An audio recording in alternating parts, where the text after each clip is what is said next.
You guys, we've officially crossed into holiday season territory, December the 1st. We've unofficially gotten to the point where so many people working their 9 to 5s, right? They're just slowly, gradually winding down for the year. And, it has me really thinking, how many people treat their 9 to 5s as a massive treadmill, right? How many people just treat their 9 to 5s as just this yearly cyclical thing, right? Where they just cycle through every single year and get more and more tired and worn down over time. But the thing is, we used to have, I'd say it's like, we used to have a carrot being dangled in front of us. Like we had all these, hopes, right? Of being able to get a mortgage, being able to afford things to live, right? But that carrot at the end of the stick is slowly shrinking. And I think it's getting close to getting to a point where there's going to be nothing left on there anymore. And one of the ways that I try to cope with just feeling like I'm living Groundhog Day over and over again is I had a really bad sleep schedule. Like I would go to sleep so late during the night because I feel like I was trying to gain back extra hours. I was trying to take back control. I was trying to feel like I was regaining control of my life again through that method, through sleeping late. Because, first of all, during nighttime, it feels like you're actually able to really sit with your thoughts with no one else interfering around you, right? If you live in a busy household, that is.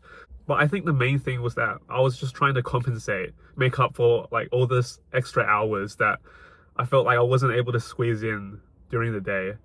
Time just for myself, time to just sit back and actually just enjoy myself, do some stuff like leisure activities, right?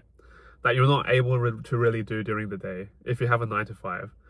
And I think a lot of people cope in different ways, right? That's how I coped. But a lot of people, right? A large majority of people, from my observation, I think they cope through just constantly trying to be busy all the time. Like, yeah, sure, you're productive, but you're just staying still. You're doing the same thing over and over again. You're doing tasks that reset every single day, but you try to make that your main priority because it makes you feel like you're doing something, right? You're moving ahead. You're going forward. You're having momentum. But if you're constantly busy, but you're just doing all these, mindless tasks or chores all day, you end up staying exactly where you were, but you're exhausted. You've used all your energy at the end of the day.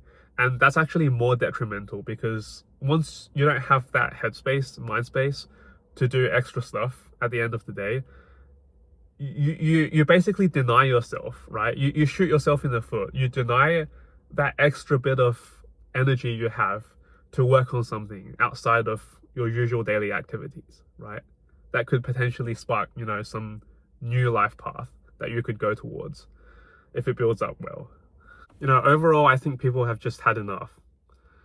Just flat out done. And people are withdrawing, I think, from society.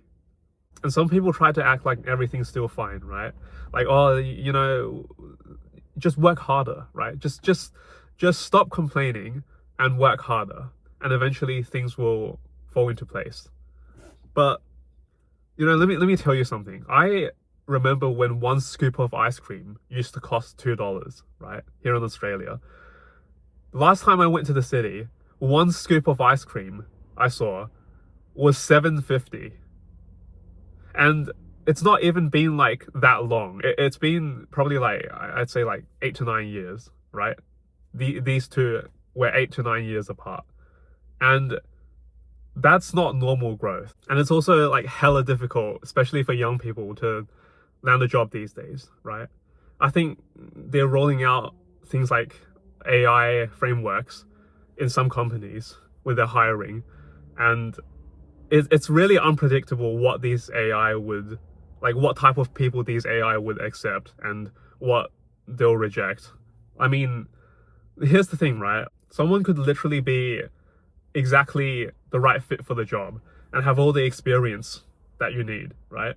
But then they get filtered out because of some technicality, and that happens a lot. And there's also like ghost jobs as well, where companies post job listings, but they don't actually intend to hire anyone at all. And I just think people are really burnt out at the moment. I know because I'm burnt out.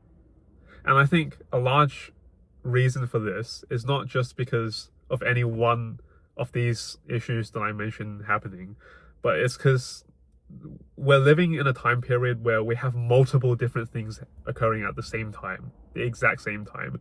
And I think that really makes people want to withdraw.